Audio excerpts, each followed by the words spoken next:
Tesco's, I think, is one of the country's biggest employers, has announced 500 job redundancies. Yeah, Morrison's announced 3,000 last week. She's in big trouble, and she knows she's in big trouble, and Starmer knows she's in big trouble. Well, Rachel Reeves probably a year ago didn't want it, but she needs to create some boost to the economy at the moment, and it won't be the planes landing on the third runway, it'll be building it and all the infrastructure, and that'll be a big project, so she'll get some bounce out of that because she has to do something. Tesco's, I think, is one of the country's biggest employers, has announced 500 job redundancies today. Is it today? Yeah, today they've announced. And I think Morrison's announced 3,000 last week or something. So there'll be more to come. So, so she's not creating jobs at the moment. She's losing jobs because of all the tax rises on businesses. She's in big trouble, and she knows she's in big trouble. And Starmer knows she's in big trouble, and Starmer knows he can't get rid of her without him falling weeks or months later. So they're in a mess. I don't see how they get out of it. I don't think they've got the ideas, the vision, the intelligence, the knowledge to get out of it. Otherwise, they want to put themselves in it in the first place. You know, I'm no economist, but I seem to know more than her about how to trigger growth in businesses and get people setting businesses up. But she's gone down the line of the Marxist socialist. Let's punish the rich because they're evil and that'll make us feel better. And if it wasn't for the rich keeping all the money, then everybody else would have more money. But that's not true. If it wasn't for the rich and the people with money, we wouldn't be producing the jobs and the money for other people to have. So part of this, her failings, is because it's a class war, and she's hammering the rich. And the other part is a lack of understanding about how economics works.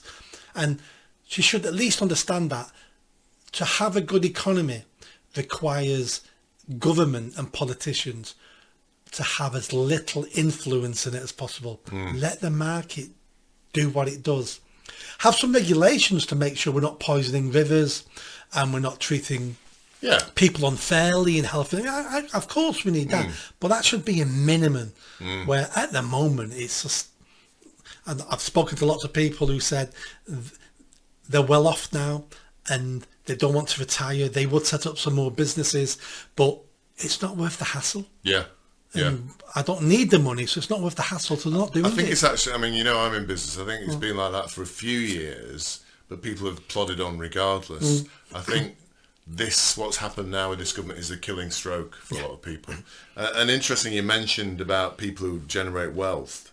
A very interesting statistic that's just come out. The UK last year, in 2024, lost 10,800 millionaires who basically went abroad. Compared to half that in 2023. So the exodus of the millionaires is accelerating, basically, as a result of this government. Saw that online, and then we had some clever socialists saying, yes, Nick, but there's... Oh, they said yes, Nick, to you? Yeah, there's 2-3 million people, there's 2-3 million millionaires in the country. And that stumped me a little bit. I went, I don't know if there is or isn't. Then someone commented on it. Yes, but they're only millionaires on paper. Correct. It's because of the value of the houses. Yes. They're not millionaires how we imagine a millionaire to be, with fluid capital, with money in the bank, ability to raise lots of finance.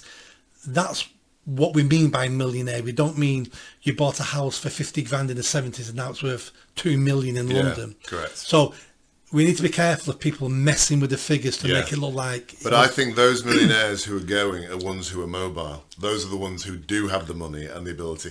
And I know personally in my circle people who wealthy people who are going abroad, selling up and going abroad. And these are the wealth generators. Yes. And every one of them... And the taxpayers. Yeah, every one of them is worth typically 100, 200 normal taxpayers, basically. So the tax impact from those guys is massive. Yeah, I know people who are considering going to America, Italy, all those places. It's happening. It is happening. This happened in the 70s. It was called the brain drain. Yeah. Because, our income tax was so high and stuff like that. So, and that was the 1970s when it was hard to go to different countries. But now we live in an age where it's so easy to share information, to travel, to live somewhere. Yeah. And you wonder why the people with the money and the know-how are fleeing this country. It doesn't surprise me. And those figures will get worse next year. Yeah. Because some of these people, it'll take time for them to move. Yeah. Because it's a big decision. A business colleague of mine, an entrepreneur, texted me and he said, Lindsay, income tax in Florida, 0%. Yep. Corporation tax, 15%. Yeah. I'm off to Florida. Yeah.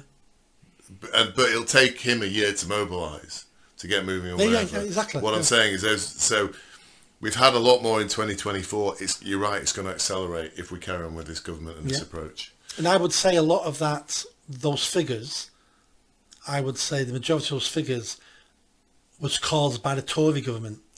I don't think in those figures yet are the impact of this Labour government. Because it's not that fast, is it? Yeah. If you decided you were moving in October because the Labour government's cracked their budget, you're not moving in 2-3 months. You've got a lot of stuff to organise, sort out, sell.